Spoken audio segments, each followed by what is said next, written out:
Lyndon, what happened to Lyndon? What would make Lyndon Baines Johnson uh, go against it? Well, he was, in Brown versus the Board of Education, he was the chair of the Democratic caucus in the Senate, Gotcha. and he fought it. I mean, he fought it hard. And then and then in 1957 on the Civil Rights Act, he led the charge with the Southern Democrats against it, and but they got it passed, but they had to compromise on so much. And so that's when King told Nixon, he said, well, maybe we need to wait and go back and after this midterm election and try to get some more people where we can get it what we want. But King says, this is better than nothing. Let's start with this. So they did. And so once they got that set, then they started working after the midterm on and they got enough people to do it. So that's when they passed the 1960 Civil Rights Act in October of 1960. That was restoration of the Total Integration Act. Everything wrapped in one. And so when they lost, uh, that's when they started filibustering and Strom Thurmond and Joe Biden was up in there with him. Delaware was more like a southern racist state than it was a northern Yankee state, free state. And he raised all kind of cane. And I sit there and listen to some of them props talk about that.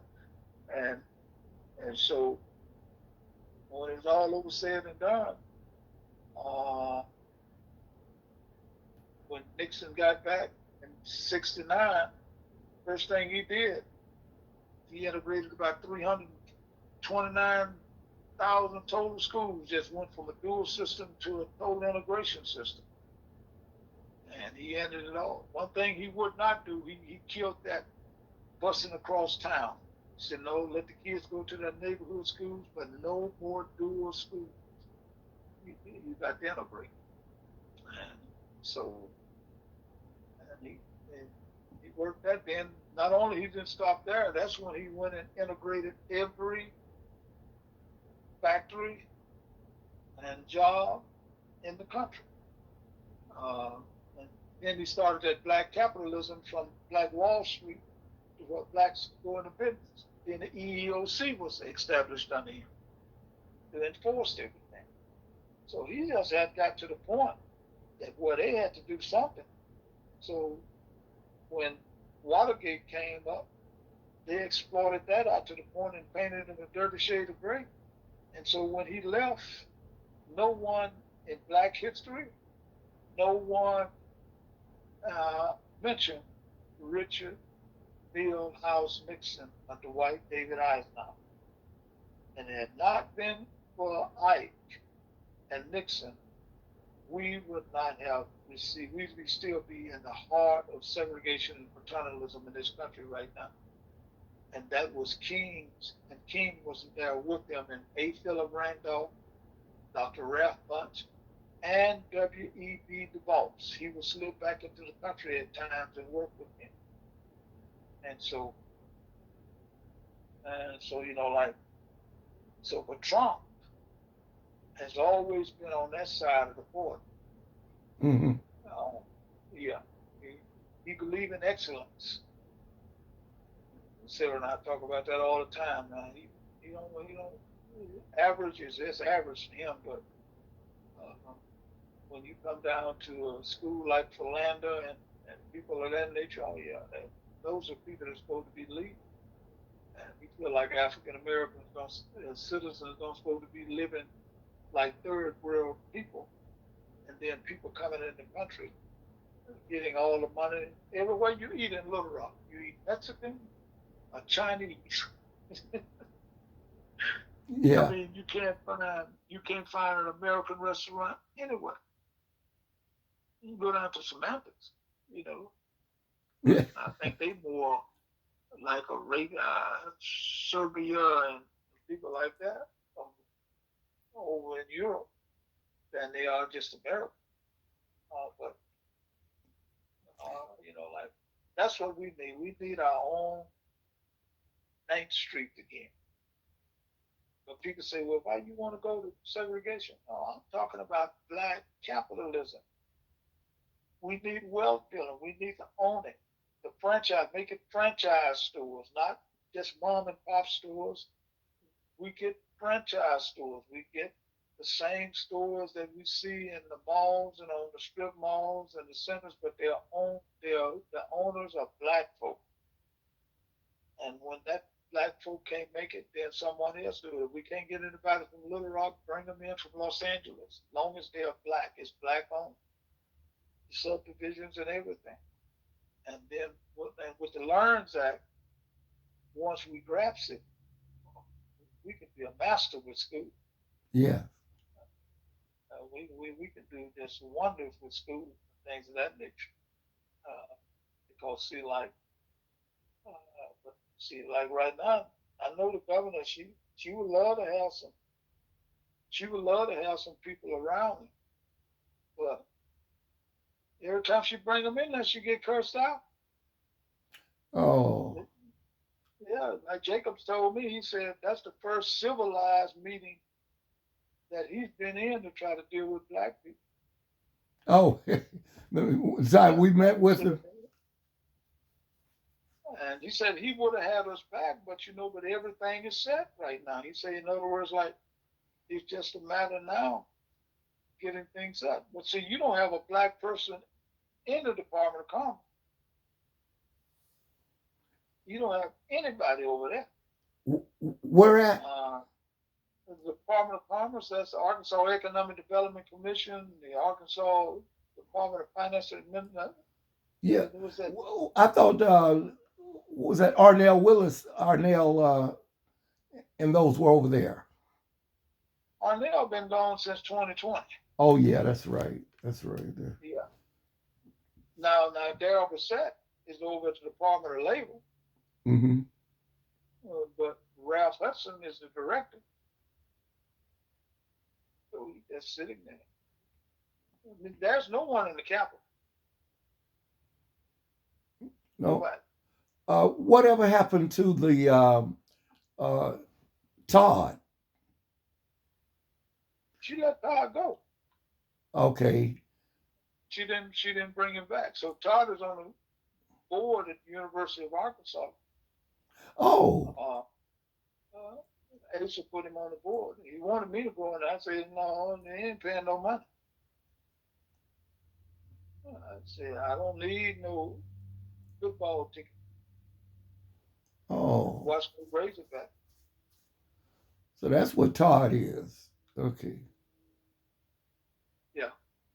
Todd just knew that Asa was going to win the presidency. He was going to end up being Secretary of Veteran Affairs of the United States, and he just didn't know because Asa did not follow none of our advice. We told him don't mention Trump's name, and he did.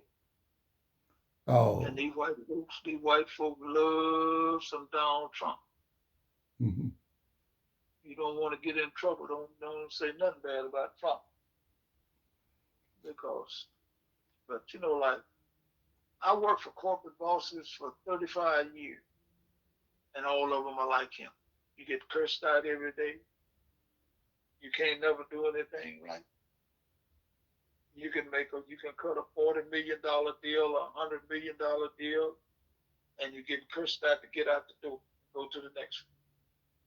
That's just that's corporate business. That's corporate. You in corporate America, you're gonna get cursed out every day.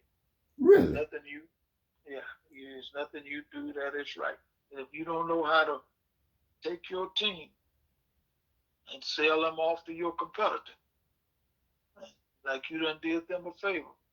So when you get out there and you making a deal and you run up on them head to head, those people will turn around and hide that deal from them salesmen, and you get that first shot in there, and they maneuver some numbers for you, and that'll save you. Save me many a time, because there was no error for me being black. I didn't do anything wrong, but it was just that was it. Because wherever I went, like I had the western part of the United States for 8 days, and the rest of it was international. Normally, I'm out there on the international for a month and a half before I come back in. Yes. And so I fly into Denver out of Chicago O'Hare, and when I get to Denver, then we get off. They get off, and they get on Western Airlines, and they go to Phoenix. They go to Los Angeles, San Diego, uh, Sacramento, San Francisco, all those other countries like that. And then once they do that, it's then whatever they get in trouble, I'm on that Learjet going to them and try to close that deal. Because we started out putting in rotaries, and then we went computer information systems. Was one thing that we could beat IBM on. Dell always had technicians, and that was the thing that our maintenance maintained it. And ours did the Transamerica building, and I never forget that. I completed that Transamerica building in San Francisco, the Pyramid. Yes. And at that time, that was probably about $150 million deal.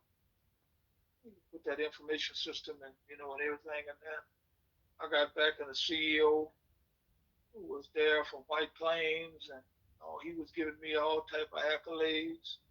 Came over and shook my hands, and I think I made about $140,000 bonus off of that. Mm-hmm. And so, the time he went through that door, that Italian lit into me. You got your little old accolades now, and cursed me out, called me everything but a child of God, and told me to head for Beijing, China. I said, I just left there. Where you going back?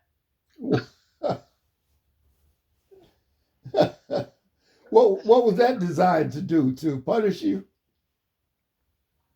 Oh no, he just couldn't handle it. He took the deal from another guy and gave it to me to try to just say,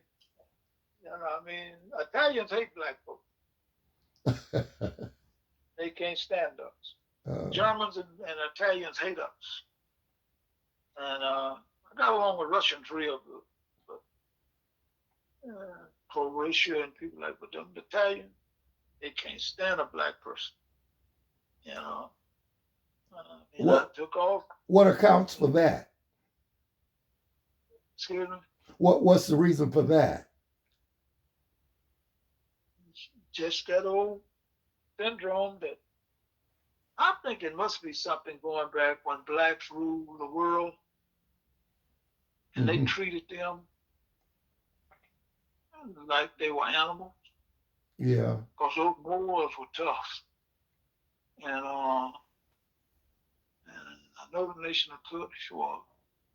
They were like taskmasters. Yeah. Because if you come up under God's principles, there are two sides of him. He's loving and kind on one side, but there's nobody more crueler than he is on the other side. Yes. You don't take no prisoners. You don't have. You say get rid of you, cut your head off, throw gas on you, blood run you up, and go on. Mm-hmm. That's him. So, but but they were just cool. And then plus, like I tell someone right now, the United States is prosperous because of what Africans did, African Americans.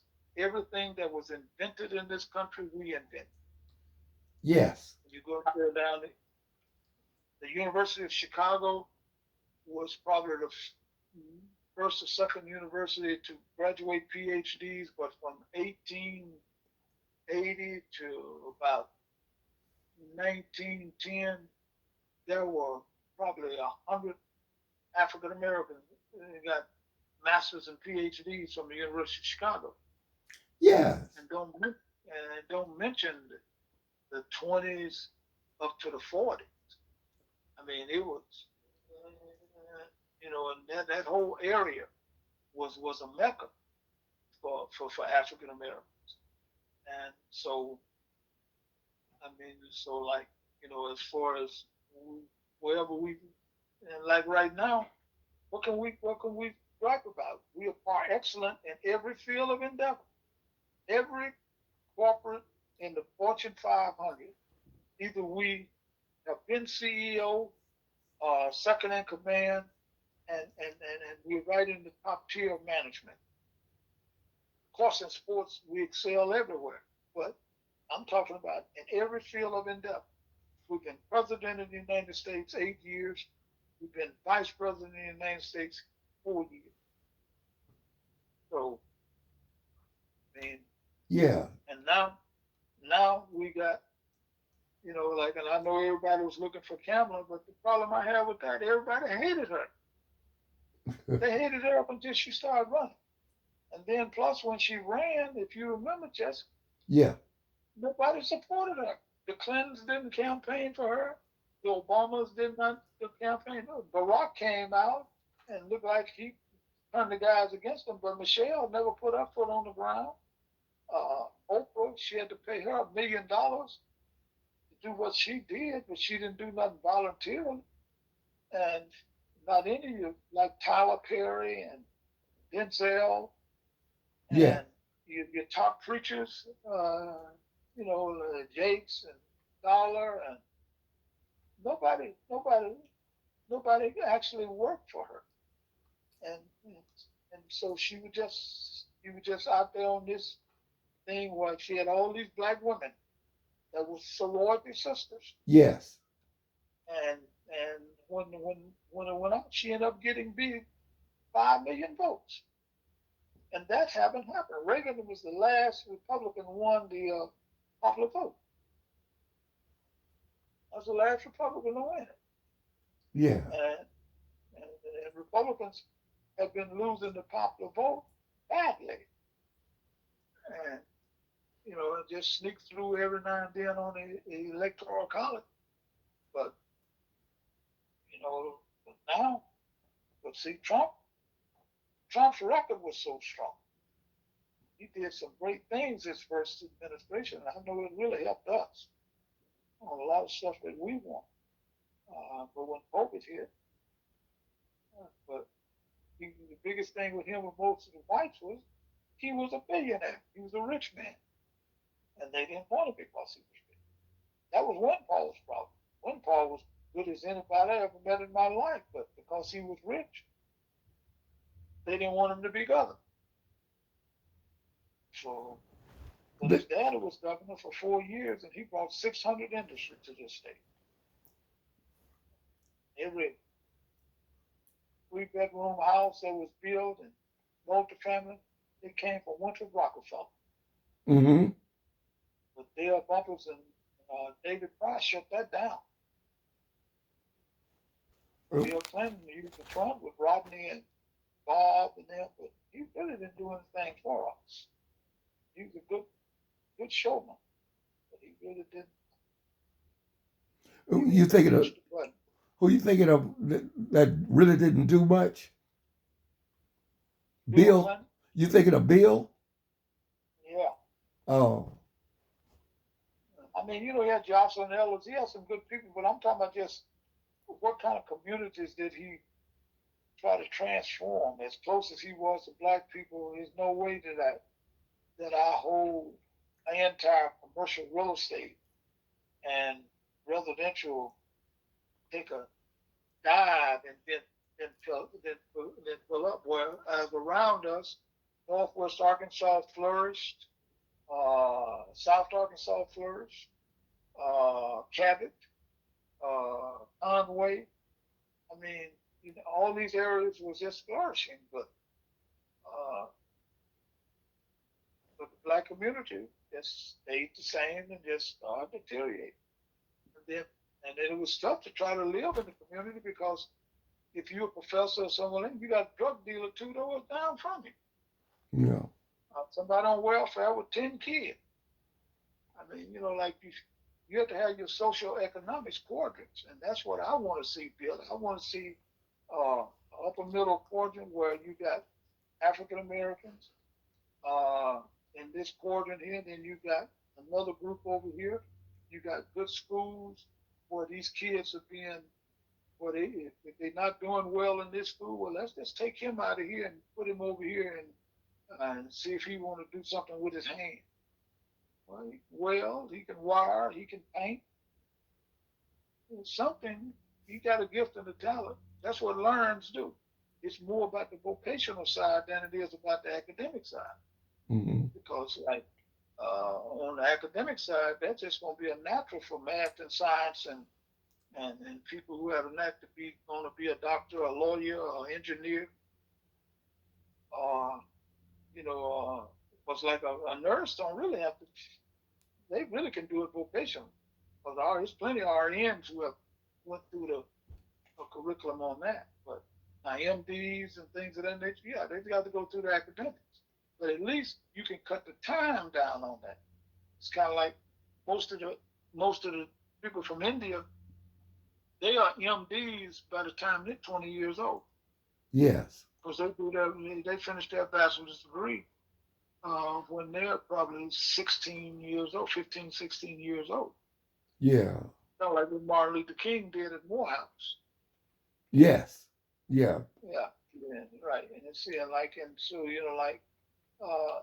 when they get here, they're full red cardiologists and pathologists. Our people, we just haven't had that. That's the one thing that hurt us was the black church. That was a time when black preachers, though they were not educated, they would be educated by United Methodist preachers and Southern Baptists, and didn't know how to handle themselves, and didn't get caught up in politics and being bought out, selling people out, Mm-hmm. and nothing happened. But so.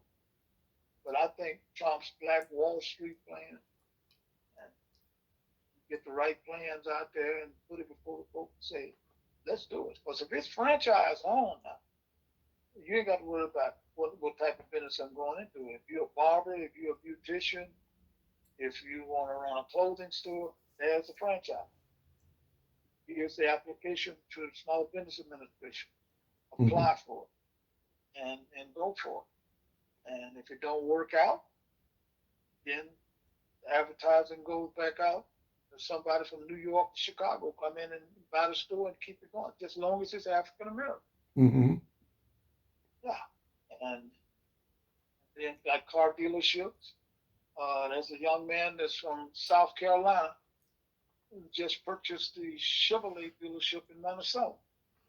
It's like one of those GM stores. But he came in, GM worked with him. He got all type of cars and trucks everywhere. It's a company store. Yeah. And they're doing that all. They're doing it all over the country, and that's the movement. And that's what white people are doing. Just like right now, everybody wants to get in our school system because Arkansas is the third highest teacher salary in the country. Yeah. So so you got people moving here as couples and quads. Yes. And they moving into your neighborhood and other neighborhoods, and they putting that money together. So that's $100,000. Yeah. Yeah. And then plus of them, they coming out of a capitalistic market where they were probably paying $2,500, $3,000 a month just for an apartment rental. Now they're looking at a $600 or $700 mortgage, and plus they already know the marketplace, so they taking extra money, probably playing Bitcoin and some of the other small short stocks.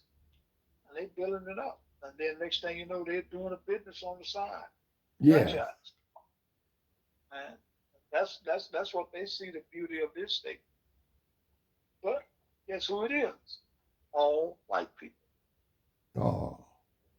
Yeah, all white. And so we're in trouble. Well, I'm looking forward to seeing. It's been an honor talking with you tonight, and Yeah. and hopefully we can do this more. Oh, yes.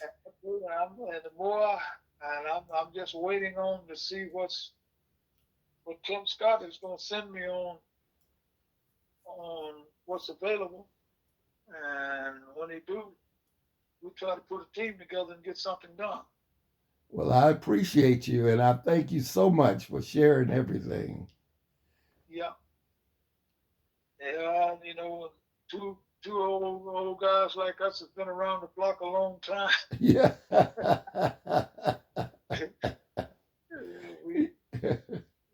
we seen the lightning flash and the thunder roll. Oh, yeah. Yeah. Yeah. All right, then. I'll get back with you. Okay, take care now, sir. All right. Bless you. All right.